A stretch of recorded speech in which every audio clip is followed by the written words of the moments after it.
Comment construire un État puissant au centre de l'Afrique, une puissance sans laquelle on ne saura résister, sinon exister? Eh bien, ici, c'est la République démocratique du Congo. Et dans ce dossier de la rédaction, l'approche va plutôt être citoyenne. Vous vous en doutiez certainement. Bienvenue, madame, messieurs. Bienvenue, Alain Boma. Merci, Julie Sefou. Pour en parler, nous recevons monsieur Silas Mimile Makangou.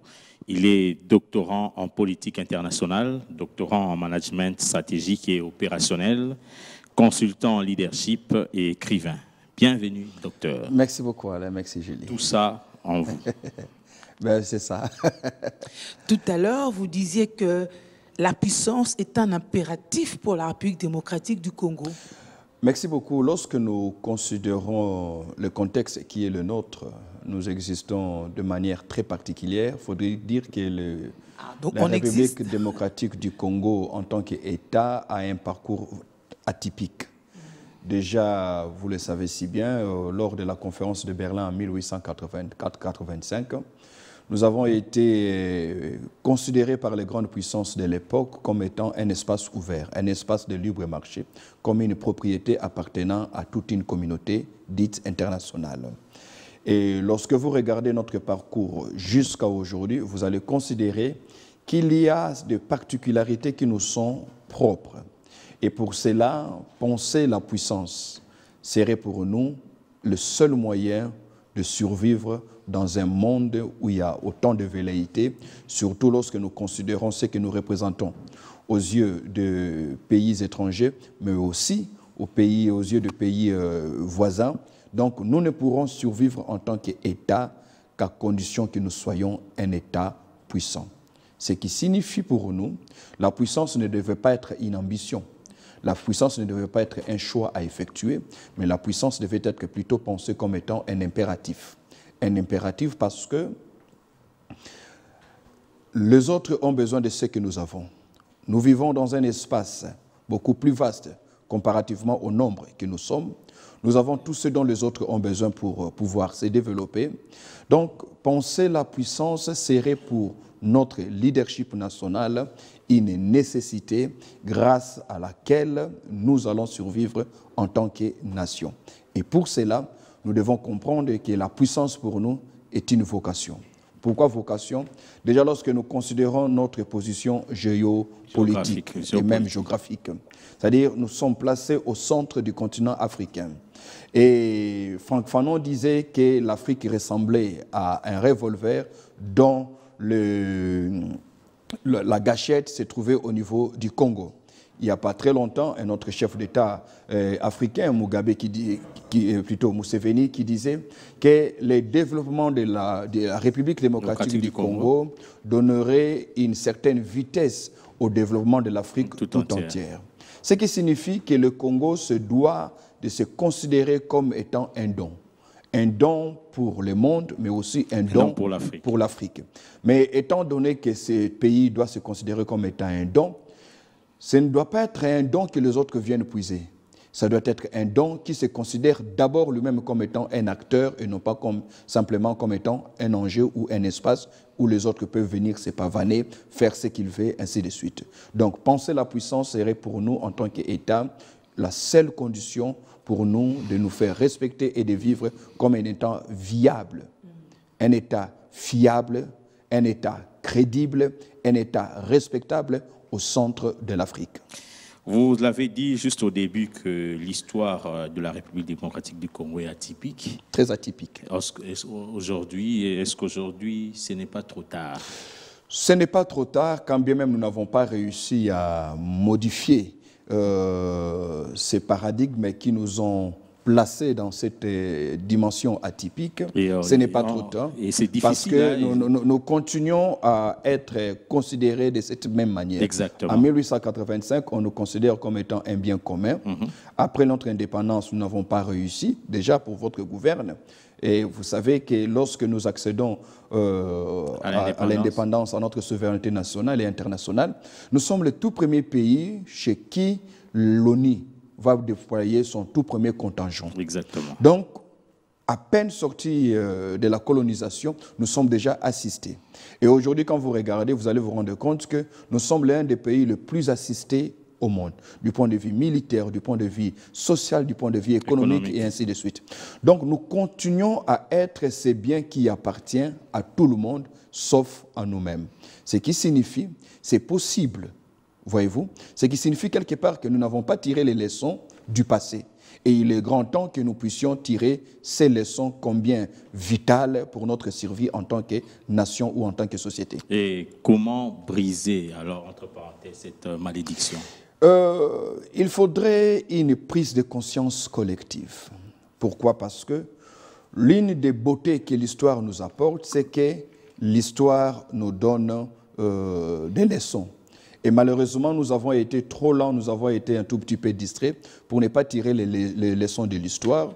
Et aujourd'hui, pour pouvoir les briser, il faudrait qu'une prise de conscience collective soit ce qui nous caractérise en tant que peuple.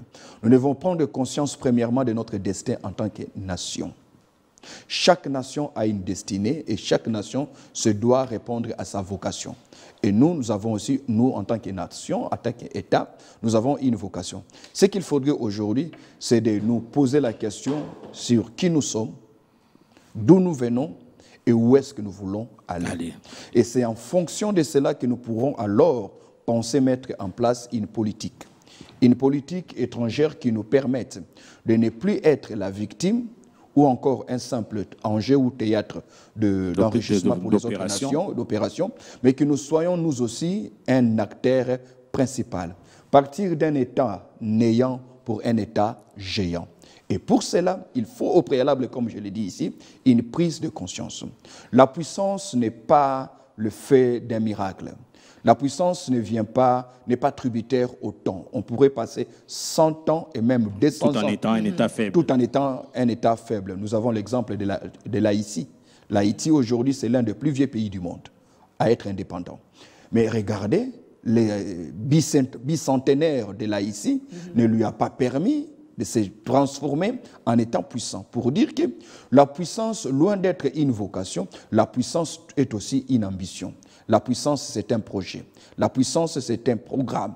Et pour cela, il faudrait que le leadership national, lorsque je parle ici du leadership national, je le vois dans sa dimension collective, dans la dimension globale. C'est-à-dire le personnel politique en premier, le personnel scientifique, le personnel médiatique que vous êtes, le personnel religieux, le personnel, même les acteurs culturels, pour pouvoir penser une puissance qui fasse à ce que les autres nous regardent autrement. Voyez-vous, que le Congolais ne soit pas limité juste en tant qu'habitant d'un espace donné, riche, mais qui lui-même continue à se paupériser, mais que le Congolais soit considéré aux yeux des autres et même à nos propres yeux comme étant le véritable acteur de leur développement. Vous parlez des différents acteurs, c'est vrai, je voulais poser la question par rapport à la politique, mais vous avez déjà répondu. Donc, c'est des camps et des partis, mais qui doivent finalement se mettre ensemble pour penser. Mais il faut quand même un déclic. Ça se ferait comment ? Il faut quand même un déclic et ils n'ont même pas besoin de se mettre ensemble parce qu'il faudrait reconnaître, c'est aussi ça la beauté de la démocratie, cette pluralité. Mais dans cette pluralité et même cette diversité, nous ne pouvons pas nous donner le luxe de nous empêcher de regarder dans une même direction. Je vous donne un exemple. Vous avez un pays comme les États-Unis d'Amérique. Il y a deux grands blocs. Il y a les républicains, il y a les démocrates, qui généralement ont des politiques qui se contredisent. Mais en termes de vision nationale, il y a une convergence. C'est-à-dire American First. America First. Leur vision, c'est que l'Amérique doit être une nation qui conduit les autres et non pas une nation à la traîne des autres nations. Que ce soit pour la France, que ce soit un socialiste, que ce soit un républicain, ils savent que la France doit maintenir son hégémonie sur l'Afrique. La France doit justifier sa place dans le Conseil de sécurité des Nations Unies. Donc, c'est cela. On peut avoir autant de partis politiques, même si on déplore le nombre, plus de 950 partis politiques agréés. Ça, c'est déjà un record que nous avons bâti. Mais en dépit de cela, il y a possibilité qu'en tant qu'acteur politique, en tant qu'homme d'État, en tant qu'élite, nous puissions définir finalement ce qu'est notre vision nationale. Parce qu'on ne peut pas continuer à fonctionner sur base des projets de société de X candidats ou de Y candidats. Les projets de société devaient être perçus comme étant la partition qu'un acteur politique ou un groupe d'acteurs politiques voudrait jouer durant leur mandature. Et cette partition devrait s'inscrire dans une logique beaucoup plus globale. Cette logique beaucoup plus globale, c'est la vision que nous avons en tant qu'État, la vision que nous avons en tant que nation. Pour dire que quiconque pourrait devenir président de la République doit savoir que le Congo doit quitter la politique de l'assistanat pour une politique de leadership régional. Que le Congo ne doit plus être le pays le plus assisté, excusez-moi, le plus assisté militairement, ainsi de suite, comme ça a été souvent le cas, mais que le Congo devrait se présenter dans une posture de dissuasion pour que les autres nations le respectent en sachant que ce pays qu'on appelle le Congo a un appareil militaire avec qui on ne peut pas jouer. Voyez-vous? Et pour ça, ça ne devait pas d'abord être le projet d'un parti politique. C'est là où je parlais d'un sursaut collectif. C'est là où je parlais d'un éveil collectif. Qui que l'on soit politique ou pas, parce que d'une manière ou d'une autre, la viabilité de votre travail en tant qu'homme des médias est aussi tributaire à la viabilité de la nation à laquelle vous appartenez. Absolument. Vous l'avez dit, docteur, sursaut patriotique, déclic, mais qui doit donner ces déclics? Qui doit donner ces déclics? C'est l'élite. Un pays l'un des joyaux qu'a un pays, l'une des richesses qu'a un pays, c'est son élite. Mais malheureusement, lorsque vous avez dans un pays une élite qui est démissionnaire, une élite qui est amorphe, eh bien, c'est le funèbre, même je voulais dire, la cérémonie funèbre du pays en question. Parce qu'un pays ne sera jamais plus éclairé que son élite. Un pays ne sera jamais plus éveillé que son élite et vous ne trouverez jamais une nation aussi responsable que son élite. Et c'est qui l'élite? L'élite, je la redéfinis comme étant cette minorité d'hommes. Comme disait Louis Pareto, qui est un professeur d'économie italien, qui a même parlé de la loi de Pareto, c'est-à-dire la loi de 20 sur 80, en disant que c'est 20% d'activité qui entraîne les 80% des résultats. Ainsi, il en est. L'élite, c'est ces petits groupes d'individus éclairés. Parce que lorsqu'on dit mot élite, étymologiquement parlant dans sa racine, il y a la racine du mot lumière. Donc l'élite, ce sont ces hommes et ces femmes qui sont éclairés, qui sont porteurs de lumière. Et lumière signifie quoi? Lumière signifie discernement. Lumière signifie lucidité. Lumière signifie connaissance. L'élite, ce sont les citoyennes et les citoyens d'un État, d'une nation, qui sont porteurs de connaissances que le citoyen moyen n'a pas. Et partant de cette richesse que l'élite a, il a un devoir divin et même historique de pouvoir orienter aux autres la voie à suivre. Pourvu qu'elle soit entendue et comprise. Non. Au départ, elle doit d'abord reconnaître son existence. Elle doit d'abord s'auto-identifier. Mais lorsque cette élite ne se reconnaît pas, lorsque cette élite ne s'assume pas, lorsque cette élite ne joue pas... Excusez-moi. Je vous en prie. Lorsque cette élite n'assume pas son rôle naturel, comment voulez-vous qu'il soit suivi? Mais pour que cette élite soit suivie, il lui faut aussi remplir un critérium. C'est quoi? C'est qu'il doit prêcher par l'exemple. Voyez-vous? L'élite doit briller dans l'exemplarité et non pas dans la théorie ou dans les discours. Parce que le Congolais moyen ne fait que ce qu'il voit faire ceux qui sont élevés en dignité, que ce soit dans le domaine politique, que ce soit dans le domaine religieux, que ce soit dans le domaine ainsi de suite. Si au sommet l'on vole, vous n'empêcherez pas à la sentinelle de ne pas voler. Si l'enseignant ment, vous n'empêcherez pas à l'élève de pouvoir mentir. Vous savez que la plupart d'entre vous et moi, nous avons appris la corruption à l'école. Voyez-vous? À l'école, nous avons appris qu'il fallait donner quelque chose à l'enseignant, il fallait donner à l'université, il fallait donner. Ce qui fait que l'élite qui est censée être le modèle devient l'agent tueur de la société. Et pour cela, l'élite doit d'abord s'identifier comme telle. L'élite doit s'assumer. Voyez-vous, c'est à l'élite, quand le petit peuple pense la nourriture, nous sommes au mois de septembre, quand le petit peuple dans un mois va commencer à penser aux festivités de fin d'année, l'élite n'a pas besoin, elle, de se limiter aussi à ces festivités. L'élite doit penser le Congo de 2035, 2030. 2040. L'élite doit être capable de se projeter dans l'avenir avec une intelligence de prospection pour dire voilà ce que nous pensons qui pourrait survenir dans les années 2040. Sommes-nous à même aujourd'hui, avons-nous les atouts, les ressources nécessaires pour faire face à ces enjeux de demain? Si nous n'en avons pas, comment faire à ce que le jeune Congolais aujourd'hui qui va à l'école, qui va à l'université, soit autant équipé pour que la nation ne disparaisse pas dans les années à venir? Parce que, madame, messieurs, vous savez que nous sommes dans un pays où nous avons développé cette peur de la balkanisation. Ah, on a peur de la balkanisation, on a peur de la balkanisation.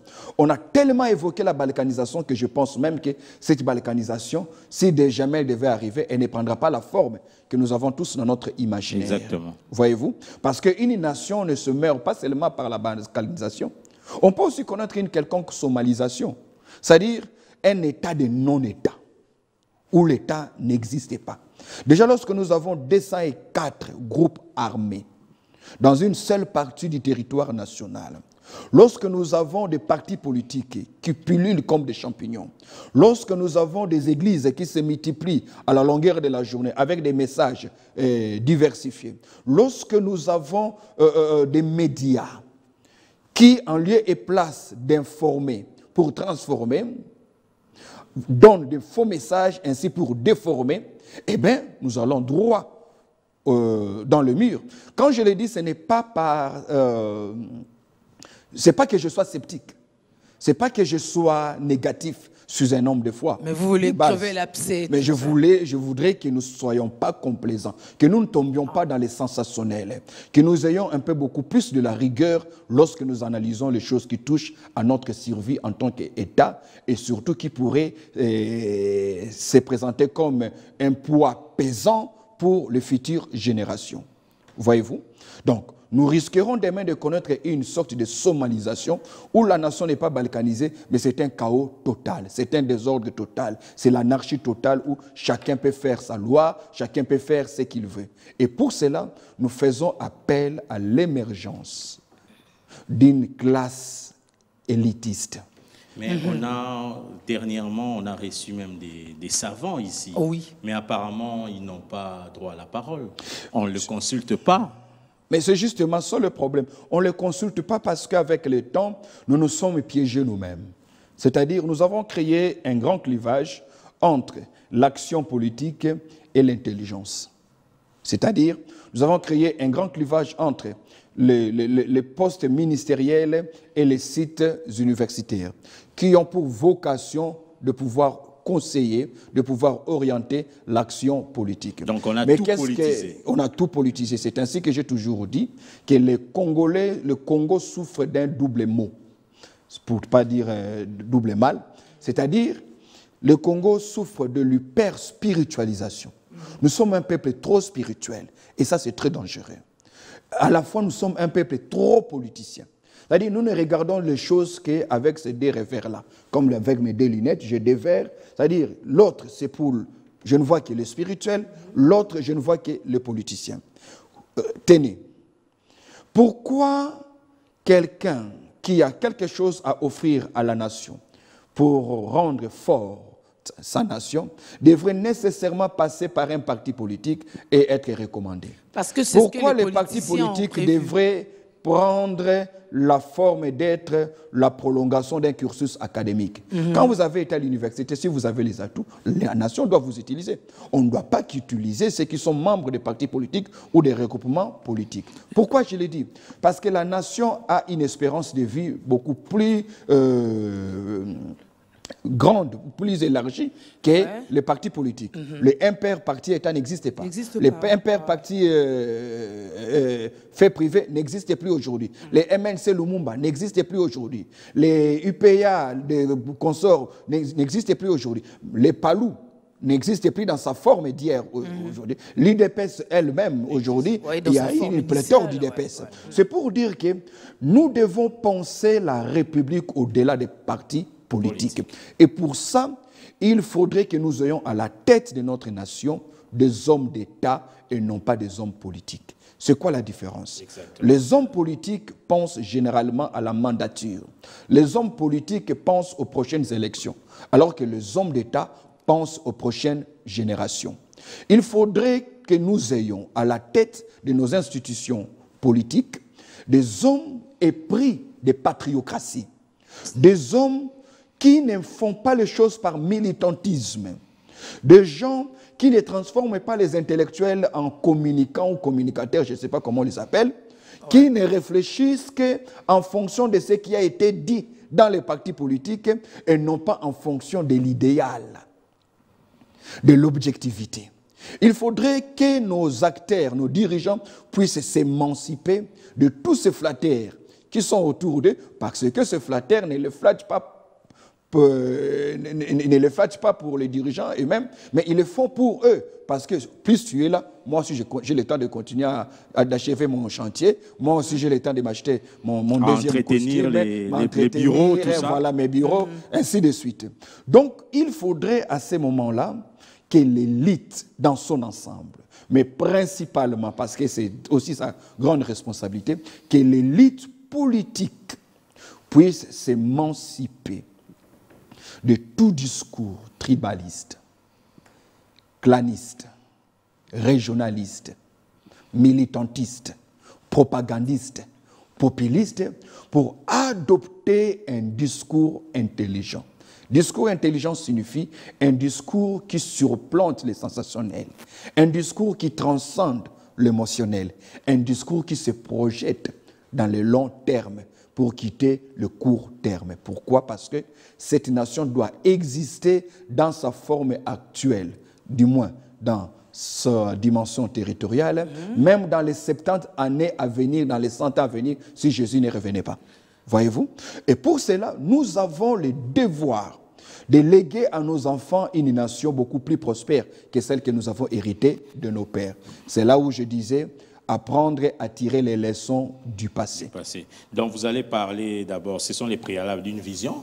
Il faut une vision. Et puis prise de conscience collective. Au fait, aujourd'hui, quand vous regardez le Congolais, vous et moi, on peut nous poser la question, c'est quoi un Congolais? Elo Amakasi. Voilà, très bien. J'adopte ça, Elo Amakasi. Ouais. Mais le contenu de Elo Amakasi, est-ce que vous saurez me donner 4-5 choses qui constituent les ingrédients de cette recette Elo Amakasi? Donc, on peut gagner... Oui, facilement. On n'a pas besoin d'aller aux études, non? Chancellor au Pamba. Voilà. Si tu marches sur quelqu'un, tu vas dire pardon. La force d'un peuple n'est pas dans ce qu'il y a dans son sous-sol ou sur son sol. Mais la force d'un peuple réside dans ses valeurs et dans sa culture. Et justement, ce que nous sommes en train de dire aujourd'hui, c'est ça notre culture, malheureusement. Mais l'avantage, c'est que la culture n'a jamais été fatale. Il n'y a pas de fatalité avec la culture. La culture, c'est comme une chemise. Tu la portes, tu te rends compte qu'elle te sert, ou bien elle s'est salie. On fait quoi? Tu changes. Tu changes. Donc, il y a une dynamique dans la culture. Et ça, nous pouvons prendre. Lorsqu'on dit Elo Amakasi, donnons cela un contenu. Pourquoi nous voulons tout faire sans préparation? Pourquoi Nzombo le soir doit nous caractériser en tant que peuple? Voyez-vous? Parce que je voulais dire, le problème que nous rencontrons ne vient pas d'abord du Rwanda ou encore des autres pays voisins. Le problème du Congolais relève d'abord du Congolais lui-même. Le conflit que le Congolais a nourri pendant longtemps avec le bon sens. Le conflit que le Congolais a élevé pendant longtemps, tenu pendant longtemps avec le savoir-faire. Ces pays ne manquent pas de savants. Ces pays ont des savants. Mais pourquoi les savants devraient quitter les sites universitaires pour venir adhérer dans des partis politiques? Exactement. Pour aller faire les conseillers dans les cabinets? Parce qu'on les a appauvris, ils sont sous-payés. Quittent les églises Ils sont sous-payés. pour adhérer dans les partis politiques. Justement, c'est comme ça qu'on ne peut pas avoir une nation puissante si l'aspect scientifique n'est pas admis. Et quel est le budget accordé à la recherche scientifique? À la recherche scientifique, déjà, à l'éducation nationale. Il y a un homme d'État français qui disait, je crois c'est Luc Ferry, si vous pensez que l'éducation coûte cher, mesdames et messieurs, essayez avec l'ignorance. L'ignorance coûte plus cher que l'éducation. La paupérisation de notre corps professoral, la paupérisation du corps enseignant au niveau des écoles humanitaires, humanité et primaire, secondaire et primaire, voulais-je dire, la non prise en charge adéquate du corps enseignant causera plus de dégâts à la nation que le M23 le fait. Le problème, c'est quoi chez nous les Congolais? C'est que nous faisons face à plusieurs ennemis. Mais nous nous concentrons sur l'ennemi des fois qui n'est pas le plus fort et le moins dangereux. Et en plus, là où nous plaçons le curseur, je ne suis pas en train de dédouaner les mouvements terroristes, mais je voudrais simplement nous amener à avoir la même niaque, la même fureur aussi dans d'autres domaines. Par exemple, la même colère que nous avons pour bouter hors de notre territoire les M23, que nous l'appliquons aussi pour mettre hors de notre territoire la corruption dans les milieux universitaires, par exemple. La corruption au niveau de la gestion de la chose publique, par exemple. Pourquoi? Vous savez, à l'époque de la Chine antique, 4 siècles avant Jésus-Christ, c'était à l'époque l'Empire Qin. Ils se sont rendus compte que très souvent, ils étaient victimes des envahisseurs qui venaient du nord et de l'est, qui venaient piller leurs récoltes et ainsi de suite. Alors, ils ont décidé, pour se protéger, de construire une muraille tout autour de la ville. À l'époque, les villes construisaient des murailles pour se protéger contre les envahisseurs. Ils ont construit cette muraille. Mais après avoir construit cette muraille, Alain Gilly, ils se sont rendus compte qu'à 4 reprises, ils ont quand même été visités par des voleurs et pillés. Et pourtant, ils n'ont pas escaladé. Parce que la muraille était trop élevée. Alors, ils vont s'asseoir pour réfléchir. Ils vont se rendre compte que toutes les fois que les ennemis ont envahi la ville pour piller, qu'est-ce qu'ils ont fait? Ils ont soudoyé ce qui était à la porte. Alors, les Chinois à l'époque de l'Antiquité ont dit, nous avons dépensé beaucoup de moyens à construire la ville, mais nous avons oublié de construire l'homme. C'est de là qu'ils vont tenir, par exemple, ces fameux proverbes chinois qui disent « Si tu veux des résultats à récolter dans une année, il faut planter du riz, les riz, l'osso. Si tu veux des résultats à récolter dans 10 ans, eh bien, va planter des arbres, des manguiers, des orangers. Mais si tu veux des résultats qui vont durer plus de 100 ans, il faut planter les hommes. Planter les hommes signifie quoi? L'éducation. Donc, on ne peut pas penser la puissance avec un faible niveau d'éducation. Quand je dis faible niveau d'éducation, c'est que le nombre d'enfants qui ont accès à l'éducation, comme on dit, démocratiser l'éducation. Et ça, nous sommes contents parce que l'actuel régime a rendu effective cette disposition constitutionnelle qui voudrait que tous les enfants aillent à l'école. Mais nous devons aussi nous poser la question, s'il y a adéquation entre le nombre d'enfants qui vont à l'école et la qualité des enseignants, leur prise en charge, mais aussi les cadres dans lesquels ces enfants étudient. Pourquoi? Parce que vouloir faire une bonne chose peut s'avérer nocif si les choses n'ont pas été préalablement pensées dans toutes leurs dimensions holistiques. Voyez-vous? Parce que la norme pour l'UNESCO, c'est qu'une classe ne doit pas dépasser 20 élèves. Ça, c'est la classe, c'est la norme pour UNESCO. 16 à 20. Mais aujourd'hui, malheureusement, vous arriverez dans certaines écoles où même la madame ne sait pas, ne connaît pas les noms. De tout le monde. De tout le monde. Parce qu'il y a 119 enfants dans une même classe. Ouais. Ce qui suppose que cette dame qui n'est pas super enseignante, ce monsieur qui n'est pas super teacher, super professeur, même s'il donnait le meilleur de lui-même, ouais, il sera limité. Il n'y a pas de puissance sans éducation.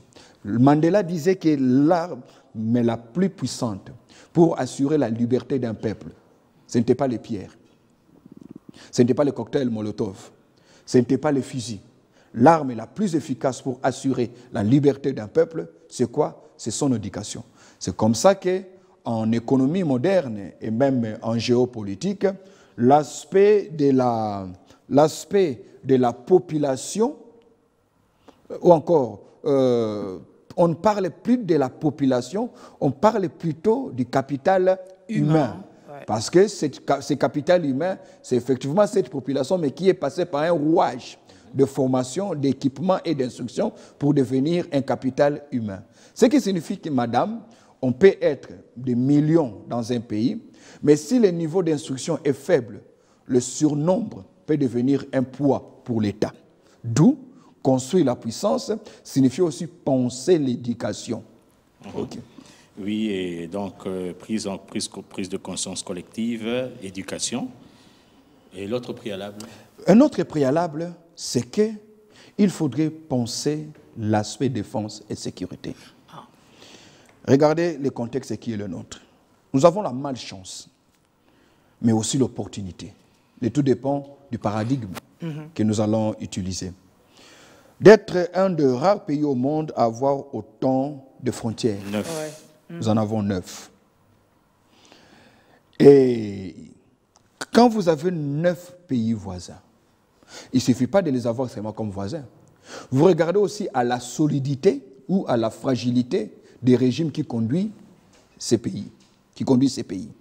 Vous constaterez que nous sommes dans une sous-région nébuleuse, où presque tous les États sont fragiles, économiquement, militairement, démocratiquement, politiquement, ainsi de suite. Ce qui signifie que le Congo doit avoir une posture.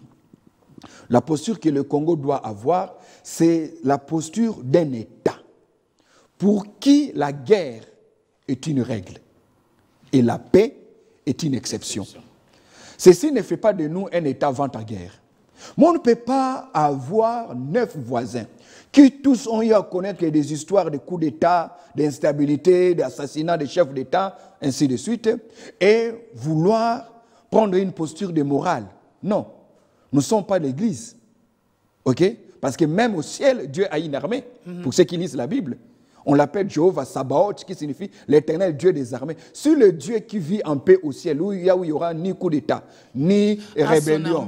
Elle a son armée. La plus redoutable. Il a même un chef d'état-major qu'on appelle Michael. À combien plus forte raison, nous, qui avons ce dont les autres ont besoin, allons-nous prétendre être une nation puissante sans une armée? Or, qui dit armée ne dit simplement soldat. Ne dit pas simplement soldat. On peut avoir autant de soldats que nous voulons. Une armée, ce n'est pas d'abord le soldat. Une armée, c'est beaucoup de facteurs qui entrent en compte. C'est vrai que le nombre de troupes, ça compte. C'est aussi un élément de puissance. Mais on ne peut pas seulement se baser sur le nombre de troupes parce qu'on a vu dans l'histoire des armées, dans l'histoire de la géostratégie, qu'il y a eu des États qui ont eu moins de militaires, de soldats, mais qui ont remporté la guerre sur les nations qui avaient plus de... Exactement. L'exemple le plus flagrant qu'on évoque souvent dans le séminaire de géopolitique et géostratégie, c'est la guerre de Gaugamélès en 330 avant Jésus-Christ. Voyez-vous?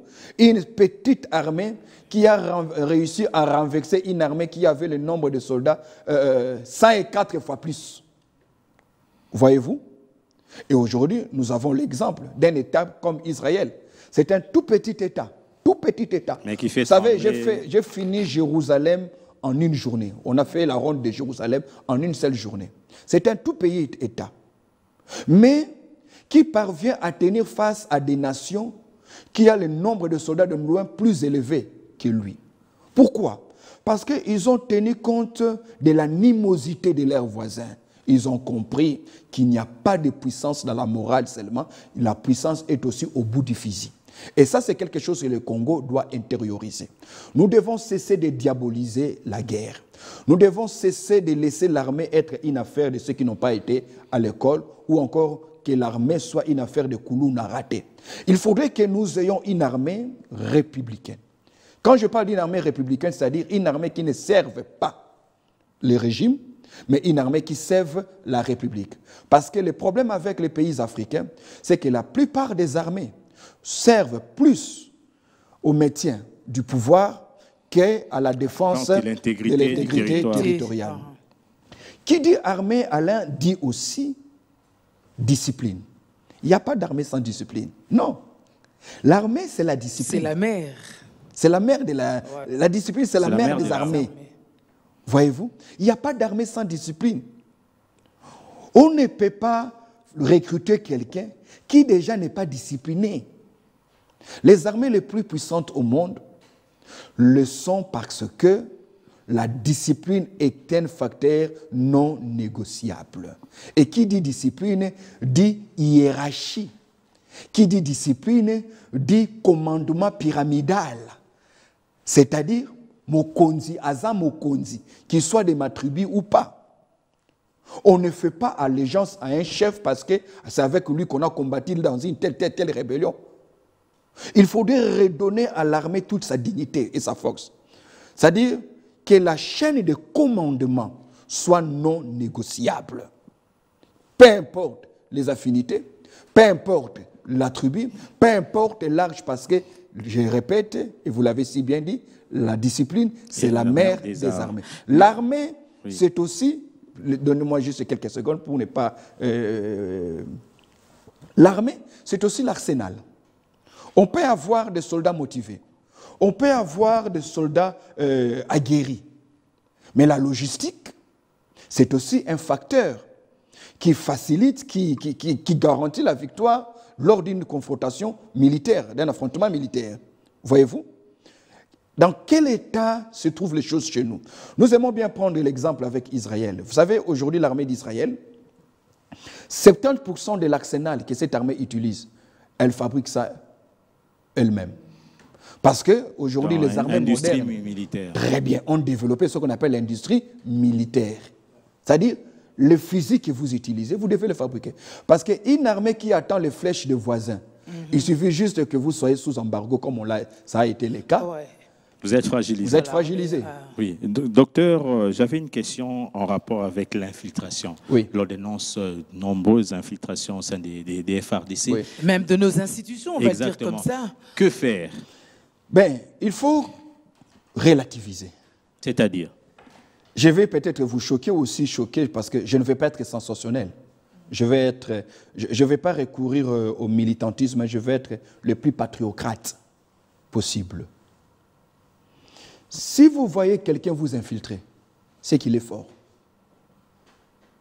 Parce qu'un pays sérieux doit aussi infiltrer. Vous comprenez? Il n'y a pas un seul pays fort, puissant dans le monde qui ne pense pas à l'infiltration. C'est ça le rôle de l'espionnage. C'est ça même la notion de la 5e colonne. Voyez-vous? Dont parlait le général Hannibal. C'est ça même la notion de Joseph, comment il s'appelait? Josué. Qui envoie des espions à Jéricho. Même la notion que Moïse a fait. Il a envoyé 12 espions en Égypte, à Canaan. Nous avons été infiltrés. Ça, c'est une bonne guerre pour les voisins. Maintenant, nous devons travailler en interne pour rendre impossible, c'est trop absolu, pour rendre difficile cette infiltration.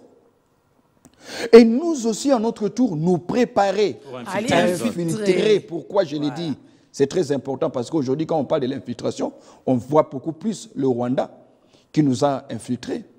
Mais nous ne devons pas aussi, désolé de le dire comme ça, ici je parle en scientifique, nous devons infiltrer tous les 9 voisins, tout, pour savoir qui a la possibilité de devenir prochain président de tel pays.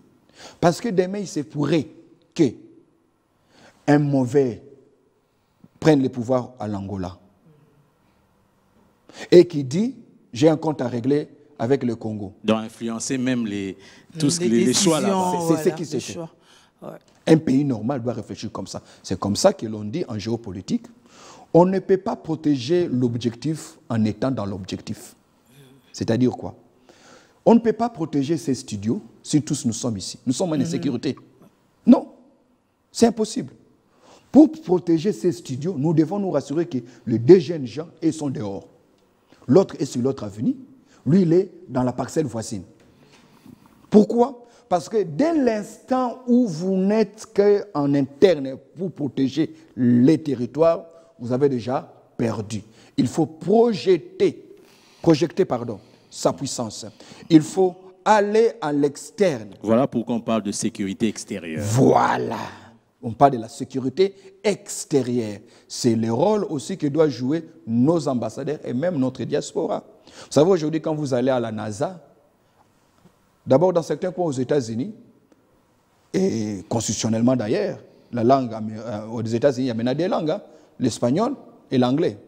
Mais quand vous allez dans certains endroits, à la NASA, on vous dira qu'il y a quelques années où les langues les plus parlées, c'était l'anglais et le mandarin. Les Chinois. Pourquoi? Parce que les Chinois avaient compris qu'on ne peut pas se protéger seulement en restant en Chine. Payons l'argent pour que nos enfants aillent étudier aux États-Unis. Qu'est-ce qui fait la force des États-Unis? Est-ce que c'est parce qu'ils ont un drapeau rouge-blanc? Non. C'est parce qu'ils ont donné de l'importance à la technologie. Aujourd'hui, nous sommes à l'ère de l'intelligence artificielle. Il n'y a pas de puissance sans un appel de cette intelligence, sans aspect technologique. Voyez-vous? Sans un aspect technologique. Alors, nous aussi, à notre tour, nous devons le faire. Vous allez dans les Silicon Valley, en Californie, vous serez étonné que dans ces multinationales, à part l'anglais, il y a aussi des jeunes gens qui parlent le hindi, c'est-à-dire la langue des Indiens. Voyez-vous? Donc nous aussi, nous devons infiltrer. C'est la chose. Le jour où nous allons commencer, nous aussi, à le faire. Il y a un certain moment, nous l'avons fait. Rappelez-vous de ce qui s'est passé en 1994, lorsque l'avion, au mois d'avril, lorsque l'avion d'Abiyarimana est tombé. Ouais. On est allé prendre le corps d'Abiyarimana, on l'a amené ici. Nous avons joué ce rôle-là, comme étant les pôles de la sous-région, comme étant l'État géant de la sous-région. Malheureusement, nous n'avons pas pensé l'avenir et aujourd'hui, ce sont les autres qui se disputent. Alors, face à l'infiltration, une autre méthode qu'il faudrait utiliser, c'est d'enseigner la patriocratie. Parce qu'il n'y a pas d'infiltration sans trahison en interne. Il faudrait qu'il y ait quelqu'un qui donne à cet étranger un passeport. Il faudrait qu'il y ait quelqu'un qui donne à cet étranger une carte d'entrée au niveau de la DGM. Et pour mettre fin à cela, il faudrait enseigner aux Congolais la patriocratie. La démocratie peut ne pas nous aider à réussir, mais la patriocratie, je peux vous rassurer, nous aidera à réussir. C'est-à-dire que le Congolais cesse de considérer la chose publique ou encore la République en fonction de qui est au pouvoir. Finalement, nous n'aimons pas les pays, nous aimons plutôt les régimes.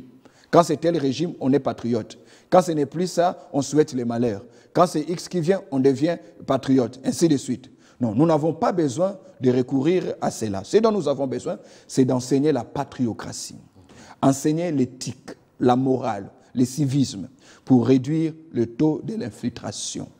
Mais aussi, c'est rassurer que dans le recrutement, pour les fonctions les plus importantes, que ce soit au niveau de la territoriale, que ce soit au niveau de l'exécutif, que ce soit nous rassurer que nous sommes rigoureux dans le recrutement. Donc des pères et des mères.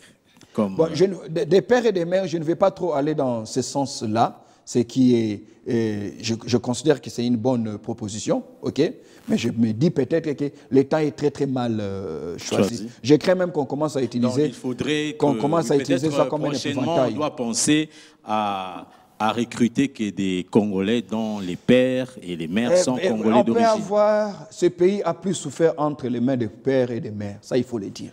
Je ne vais pas entrer dans ces débats-là malheureusement, mais je peux vous garantir qu'il faudrait sécuriser certaines fonctions pour que ceux qui prennent ces fonctions, qui assument ces fonctions, soient totalement Congolais. Mais c'est là où je reviens. C'est quoi un Congolais? Est-ce qu'on est Congolais seulement parce qu'on est des pères et des mères? Avez-vous vu le nombre de jeunes Français? Il n'y a pas longtemps, à l'époque, le président François Hollande était encore président, qui ont fait allégeance à l'État islamique. Des jeunes Français, des pères et des mères. C'est-à-dire le père est originaire de Marseille, sa mère est originaire de Nantes, mais ce jeune homme a fait allégeance jusqu'à aller en Syrie se battre. Voyez-vous? Et même poser des bombes en France. Ce qui signifie, la question de la nationalité aujourd'hui transcende le simple fait d'avoir le sang. Transcende. Du point de vue constitutionnel, on laisse comme ça. Mais la problématique de la nationalité doit être pensée autrement. Pourquoi? Parce que quand vous regardez un pays comme les États-Unis d'Amérique, regardez l'exemple de la Grande-Bretagne. Qui est le Premier ministre aujourd'hui? C'est un Indien. Indien. Vous comprenez? Regardez les États-Unis, 2008, 2016, Barack Obama. C'est un Kenyan. Voyez-vous? Ce dont nous devons comprendre, il faut élever les débats. Laissons les politiciens débattre comme ils le veulent. Nous débattons en tant que scientifiques. Nous débattons en tant qu'élite, débattons en tant qu'intellectuels. L'intellectuel se démarque de l'homme politique dans le sens que l'homme politique est court-termiste. Tu vois? Il est court-termiste. Alors que l'intellectuel est dans la logique lointaine. Il est dans la logique des jours à venir. Et enfin, pour réunir tous ces préalables, on a quand même besoin des moyens. Avec notre potentiel. Il faut très bien.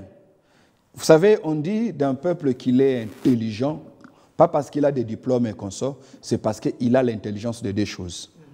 Il a l'intelligence de sa géographie, c'est-à-dire de son environnement, et il a l'intelligence de ses ressources. L'intelligence de sa géographie, c'est que c'est un peuple qui est conscient de ce à quoi ressemble son territoire. C'est que cela représente comme opportunité, mais aussi comme danger. Il est intelligent parce qu'il a l'intelligence de ses ressources. Intelligent de ses ressources parce qu'il est assez intelligent pour savoir comment identifier ses ressources. Or, là, vous allez constater que la plupart des richesses que nous avons, ce sont les autres qui les découvrent. Nous, on a découvert le coltan en retard après que les étrangers l'aient déjà découvert. Voyez-vous? Il découvre, il identifie ses ressources, il a l'intelligence pour extraire ses ressources. Et pour exploiter, pour il a l'intelligence pour transformer. Un autre péché que nous commettons, un crime contre l'intelligence, une insulte au bon Dieu, c'est lorsque l'on voit par exemple des grumes coupées au bandundu, de gros arbres, traverser Kinshasa, prendre la direction de la route nationale numéro 1, aller à Matadi, et prendre le bateau. Et prendre les bateaux et revenir une année, 2 ans plus tard sous forme de meubles. Meubles que le coupeur de ces bois au bandundu ne verra jamais, ne peut pas s'acheter. Meubles que toi et moi peut-être aurons du mal à acheter, sinon après avoir économisé. Pourquoi? Parce que aussi longtemps qu'on ne peut pas transformer, on n'est pas intelligent. L'intelligence n'est pas dans le fait de garder. L'intelligence, c'est dans le fait de transformer. L'intelligence a d'abord cet aspect transformationnel. Changer la ressource, le potentiel en richesse. Et c'est alors que nous allons accumuler des moyens financiers. Et ces moyens financiers nous permettront justement de mettre les moyens, de les orienter vers la diplomatie, vers l'armée, vers la science, ainsi de suite. Docteur Silas Mimile Makangu, je rappelle que vous êtes doctorant en politique internationale, doctorant en management stratégique et opérationnel, consultant en leadership, écrivain. C'était donc un plaisir de vous recevoir sur ce plateau de dossier de la rédaction. Ça a été un grand plaisir. Merci beaucoup. Je vous remercie. Merci, Judy Sefou. On espère vous revoir très vite. Hein. Exactement. Merci Alain Boma. Je vous en Merci prie. à vous, mesdames et messieurs. On vous a dit que l'approche serait citoyenne, et puis ça l'a été. À vous de poursuivre les débats, mais surtout de nous approprier cet héritage pour que nous vivions, que nous existions, qu'on ne soit pas l'enjeu, mais qu'on soit Qu'on n'existe pas, mais qu'on vive. Voilà, qu'on vive et qu'on soit Acteur. acteur. À bientôt.